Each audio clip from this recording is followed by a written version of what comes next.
President Ruto's administration has become desperate all of a sudden after the return of the DCP leader Rigathi Gachagua, and this is so evident through Senator Cherargei's lamentations. You know, the absence of former deputy president in the country had given peace and tranquility. There was no looting and destruction of property or blackmailing or bad-mouthing the country. And therefore his coming back is very unfortunate. He should have stayed back there, because whenever he was outside the country was peaceful. The country was, businesses were being carried. So I hope the police are high on alert, because we know his currency is blackmail and intimidation, and he wants to use his presence to intimidate government and intimidate all of us, to try and show how powerful he, which is not true. And I hope that the coming of the former deputy president in the country will not see the resurgence of looting of businesses, burning of businesses, burning of police stations, killings and maimings. He must, should he run afoul, he must be arrested and be prosecuted, because he is not above the law. The constitution, in our constitution, no one is above the law. The breach of peace is a serious criminal offense. They must be, and I know there is no value whatsoever, because he stands impeached. There is no value that he's giving this country, apart from what he did in the US was just to discuss the integrity of our nation. By the way, who goes and discuss about his family in another family? You are just bad-mouthing the other family. Yet if he thought Kenya is one of the worst, why would he come back? He should have stayed there.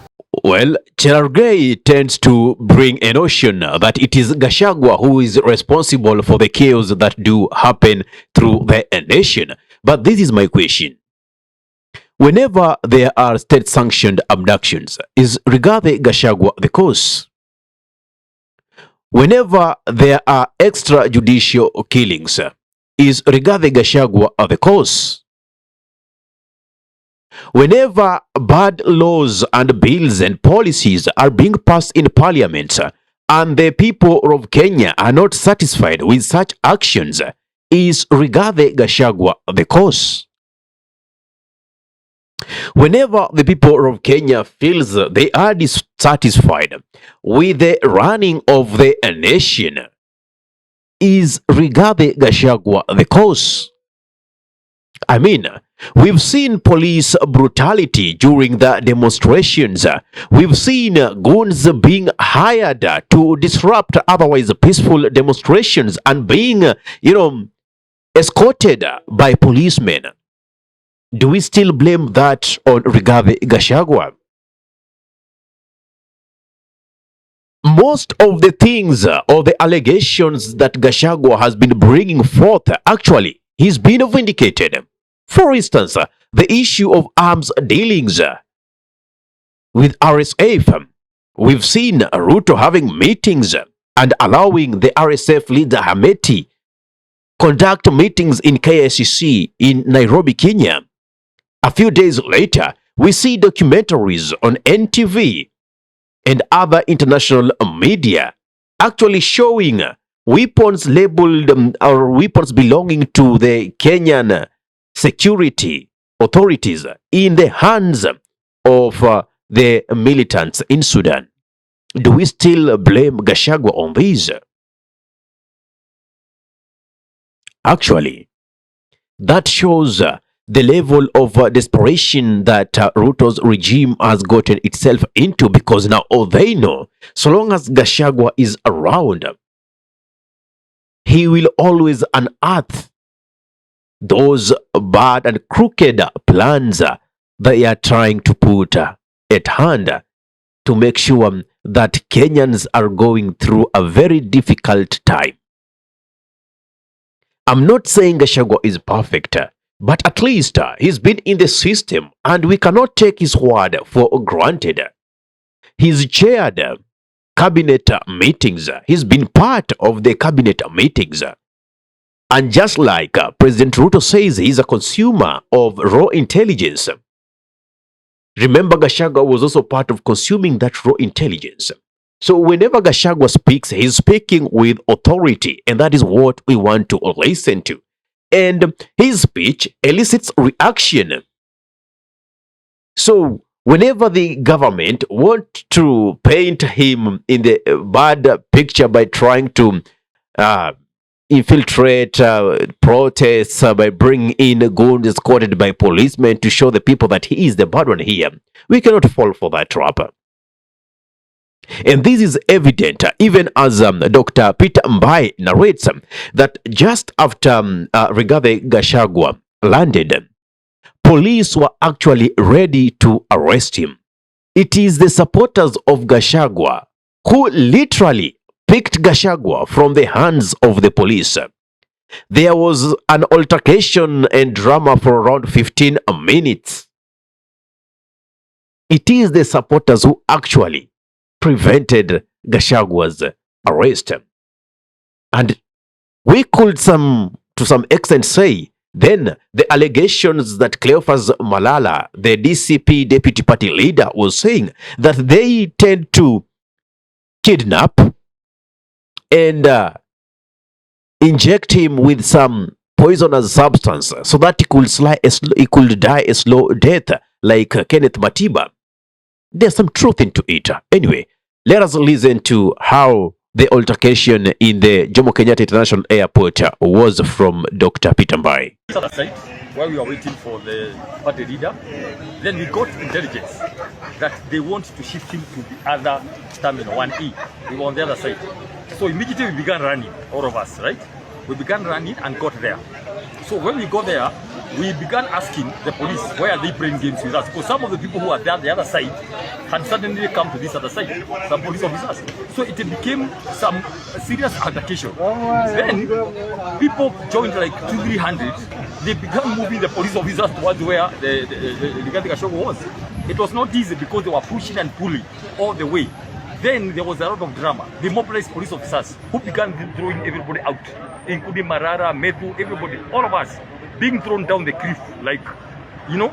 It was a drama, and people were shouting, they were crying, they were saying, we want Rigathi, we want Gachagua, where have you taken him, what is happening? Because people have begun now be fearing that maybe they have decided to arrest him. And so suddenly now, when they became so bad, like an altercation of about 15 minutes, that's when they have released him now. And people have taken him literally from the police officers all the way to his vehicle, and he has just driven away safely. So let's see what happens outside here, or whether we are going to stop and address the thousands of people who have come from across the country, or what happens from there. We are going to address that shortly. Nothing could be further from the truth. It shows that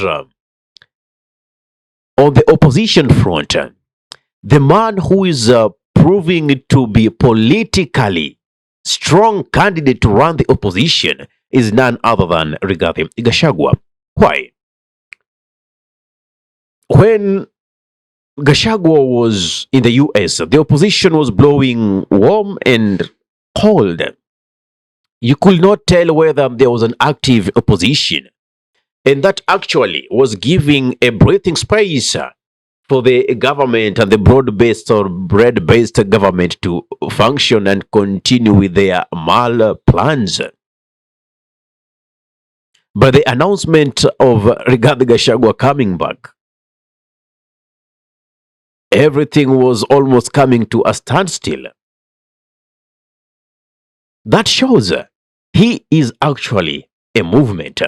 And if there is one man who is actually jealous of Gachagua right now, he might not come out frankly and say it, but he's actually very jealous because Gachagua is getting mileage, is Raila Amolo Odinga. You know, for a long time, he thought that he had the monopoly of demonstrations and the monopoly of opposition. And now he's seeing an even much stronger opposition, which is issue-based, as much as they are calling Rigathi Gachagua to call or point to me any leader, who is not tribal, who will not fight for the ethnic people in this day and time. Tell me.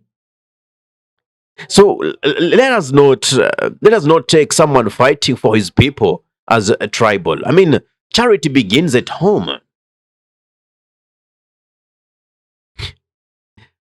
Anyway, Millie Odhiambo, Millie Mabona, is pressing Ruto to the wall with the allegations of corruption that he allegedly said that the parliament, which consists, we run a bicameral parliament, where we have the Senate and the National Assembly. He says that the committees, MPs receive bribes for them to be lenient to the persons they are grilling. And he says there is nothing like joint corruption. Members are corrupt individually. And he sees no reason for the president to throw a blanket accusation. He says the supplier is as guilty as the consumer. The one I remember very strongly about speaking about it is the president, and he made allegations, and where parliament here is both Senate and National Assembly. So he made allegations about alleged bribery in National Assembly and in Senate. I will repeat what I said in Parliament.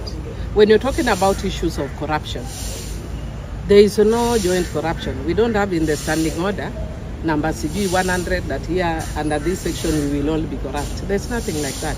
So if somebody is corrupt, it is an individual issue. They need to investigate members individually and tell us how they are corrupt. What were they corrupt and who gave them that bribery? So it's not just about a member being corrupt, because corruption is not like dancing to Ohangla music the way I do. That you say there was music and I danced alone. No. Even Ohangla music, there's somebody playing. So you must charge the player and me. It's the same way with corruption. If there is corruption, who supplied? The supplier must be guilty as much as the person who is. Otherwise, I can tell you for a fact, currently I only sit in one committee. I sat before in budget.